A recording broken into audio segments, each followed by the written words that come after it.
Nagphani tours and travels लेकर आया है हिमाचल प्रदेश का सबसे आकर्षक टूर पैकेज, जिसमें आपको मिलेगा शुद्ध शाकाहारी व जैन भोजन।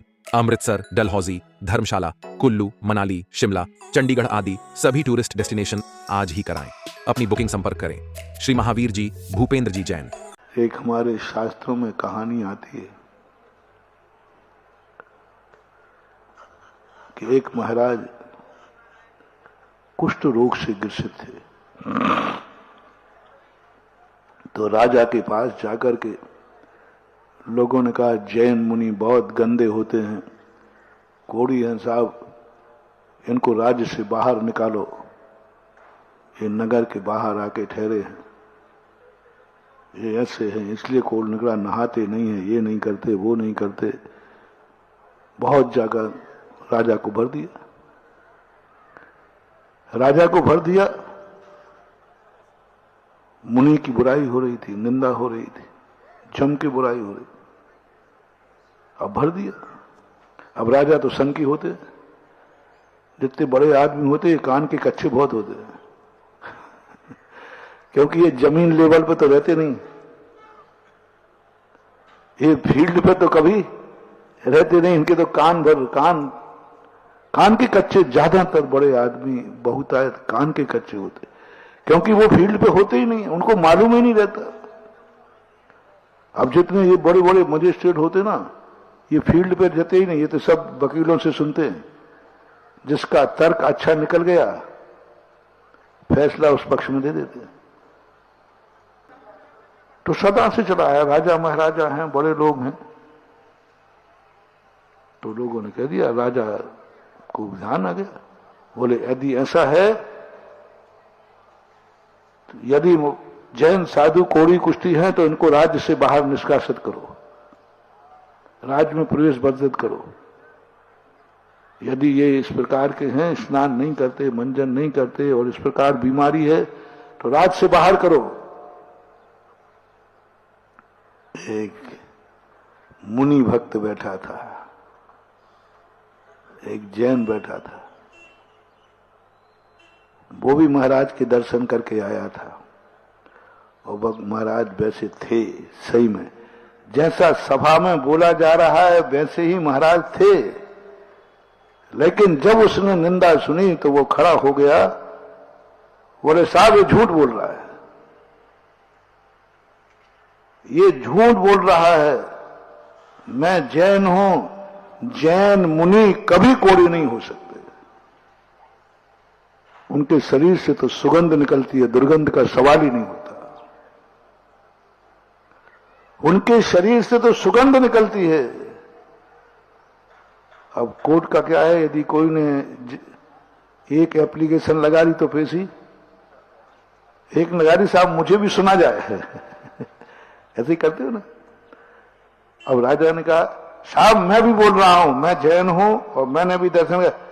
नहीं है ऐसा, ये झूठ बोल रहे हैं, ये द्वेषवश बोल रहे हैं, ईर्ष्यावश बोल रहे हैं, कसायवश बोल रहे हैं, ये गलत है, मुझे भी सुना जाए। अब राजा ने कहा, वो तो सुनना ही पड़ेगा। फैसला हुआ कि दोनों में बहस। वो कहते, सब कहते, साहब मैं आंखों से देख के आया हूं, नगर के बाहर पेड़ के नीचे बैठे हैं, वो ऐसे हैं। और ये भी कहता, साहब मैं भी देख के आया हूं, मैं दर्शन करके आया हूं, महाराज ऐसे नहीं है। अंत में फैसला हुआ, राजा ने कहा मैं खुद चलूंगा। शाम की चर्चा थी, बोले प्रातःकाल मैं चलूंगा, मैं खुद देखूंगा, और जिसकी गलती निकलेगी राजा को गुमराह करने की सजा होगी, या तो वनवास, देश निकाला, या फांसी है। अब जैन श्रावक था, उन्होंने कहा साहब फैसला मंजूर है। अब हो गया काम। अब वो श्रावक उठा और महाराज के पास पहुंचा, बोले आज राजसभा में ऐसा ऐसा हो रहा था। तो मैंने, बोले तू झूठ क्यों बोला, तू झूठ क्यों बोला, देख मुझे कोड़ है कि नहीं। बोले नहीं, मैं आपकी निंदा नहीं सुन सकता था, मैं आपकी बुराई नहीं सुन सकता था। मेरा नियम है, मैं कभी भी दिगंबर जैन मुनि धर्म की बुराई नहीं सुन सकूंगा। तो नहीं सुन सके तो झूठ क्यों बोला? सही बोलना, ये भी तो जैन धर्म का नियम है कि सत्य बोलना चाहिए, झूठ नहीं बोलना चाहिए। बोले नहीं, धर्म की रक्षा के लिए झूठ भी बोलना सही है। धर्म की निंदा हो रही है, वहां क्या मैं सत्य बोलूं? झूठ बोलना भी धर्म है। महाराज ने कहा तो क्या हुआ? बोले सुबह राजा साहब आएंगे और जिसका झूठ निकलेगा उसको सिर कलम होगा या देश निकाला होगा। तो महाराज कहते उपद्रव तू कर, मैं क्या करूं? महाराज मैं क्या करूंगा? जा राजा साहब से अभी बोल दे कि साहब मेरी गलती हो गई, मैंने भावावेश में, अति भक्ति में मैंने ये झूठ बोल दिया था, मुझे माफ किया जाए। क्यों राजा साहब यहां आएंगे फिर बाद में गड़बड़ होगा? बोले साहब ये तो न कल हुआ था न आज हुआ, मैं तो निंदा न सुन सकूंगा और मैं अपने महाराज को कोड़ी नहीं कह सकूंगा। कल मरूंगा तो मर जाऊंगा। महाराज कहते भाई अब मैं क्या कर सकता हूं, मेरे हाथ में तो कुछ है नहीं, अब कर्म का उदय हूं, अब हूं तो हूं, क्या कर? तूने ऐसा क्यों बोला? ओहो, कैसी थी आत्माएं, कैसा था विश्वास, कैसी सी श्रद्धा। उसने कहा महाराज आप जानो, आपका काम जाना है, मुझे विश्वास है, मेरी मुनि भक्ति पर विश्वास है, जब राजा आएगा उसको आपकी काया कंचन सी दिखेगी, ये मेरा विश्वास है।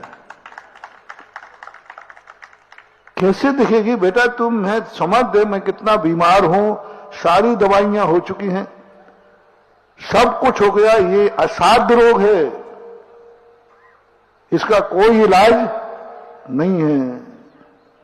श्रावक कहता है महाराज आप जानो, आपका काम जाने, मेरा विश्वास है जिसका दुनिया में कोई इलाज नहीं है उसका इलाज मेरे विश्वास में है, मेरी श्रद्धा में है। मैंने हृदय से झूठ बोला है, अंदर आत्मा से झूठ बोला है। यदि मेरी मुनि भक्ति सच्ची है, मैंने स्वप्न में भी कभी मुनि की निंदा की हो, मैंने स्वप्न में भी कभी गुरु पर संदेह किया हो, तो कल मेरी मौत निश्चित होना चाहिए, मेरी जिह्वा कटना चाहिए। कभी भी यदि मैंने किया हो और नहीं किया हो तो कल चमत्कार होना चाहिए। यही तो सबसे बड़ा चमत्कार है। मंत्रों में चमत्कार नहीं है रे, मालाओं में चमत्कार नहीं है, उस मंत्र के ऊपर जो विश्वास है उसमें चमत्कार होता है। महाराज ने कहा भैया तेरी ऐसी श्रद्धा कभी होती है, इसमें क्या चमत्कार होने वाला? ला इलाज मुझे बीमारी है और आज सभा में तू सरासर झूठ के बोल के रात भर में होगा क्या? महाराज मेरा और कोई काम नहीं था, मैंने जो किया, आप मेरे गुरु हो, मैंने तो सूचना दे दी। अच्छे खुरापाती बालक होते ना, दो बातें सुनना, अच्छे खुरापाती बालक होते ना, वे कुछ भी करके आते, पापा मैंने ये करके आगे आप जाना। सूचना अच्छे इसलिए है कि उन्होंने सूचना दे दी। खुरापाती ये है कि उपद्रव करके आया क्यों? ऐसे उसने कहा कि अच्छे भाई तू करके आया तो सूचना नहीं, सूचना तो आपको दूंगा कि मैं ये करके आया हूं। मेरा काम सूचना देना था, आप जानो आपका, मैं आपसे कुछ नहीं बोला, सूचना देने आया था, बाकी चला। महाराज चिंता में बैठ गए, क्या करें, इसने ऐसा उपद्रव कर लिया है और कल हार गए तो ये भक्त मरेगा, मुनि भी कत्लेआम हो जाएंगे, धर्म की अप्रभावना हो जाएगी और राजद्रोह अलग हो जाएगा। कांप गए महाराज और रात में ही बस भगवान की स्तुति करने बैठ गए।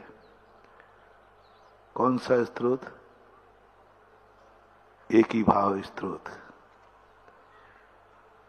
और ऐसा स्तोत्र रखने बैठे, महाराज ध्यान में बैठे रहे, भगवान का ध्यान चलता रहा, स्तोत्र पढ़ते रहे। सुबह कब हुआ उनको तो एक ही मालूम है कि अब ये भी मरेगा। और कभी कभी भक्तों के कारण बड़ी आफत आ जाती है। उपद्रव करते भक्त हो, आज ये भी मरेगा और हमें भी मरवाएगा, सब होना ही है। वो तो कर ओहो, ध्यान में बैठे। राजा सुबह चला और जो विरोधी थे वो बड़े उत्साह से चल रहे, आज आएगा मजा। राजा कदम बढ़ते बढ़ते चलता गया और महाराज जैसे देखा तो उनकी काया कंचन सी चमक रही थी,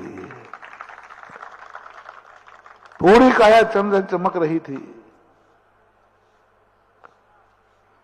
राजा कहता है, ऐसा सुंदर रूप तो मैंने कभी देखा ही नहीं। और तुम लोग तो क्या बोल रहे थे?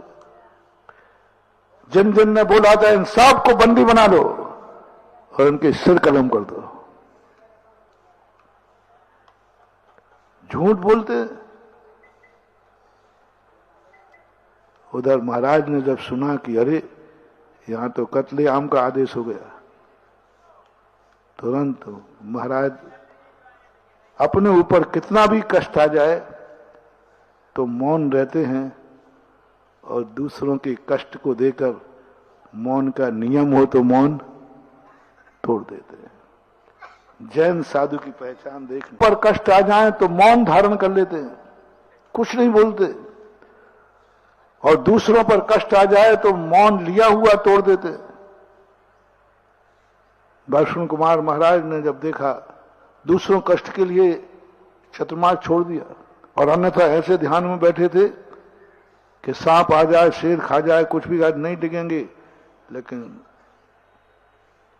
जैसे ये सुना तो महाराज ने आंख खोली। राजा सबको बंदी बना करके मारने का आदेश दे रहा था।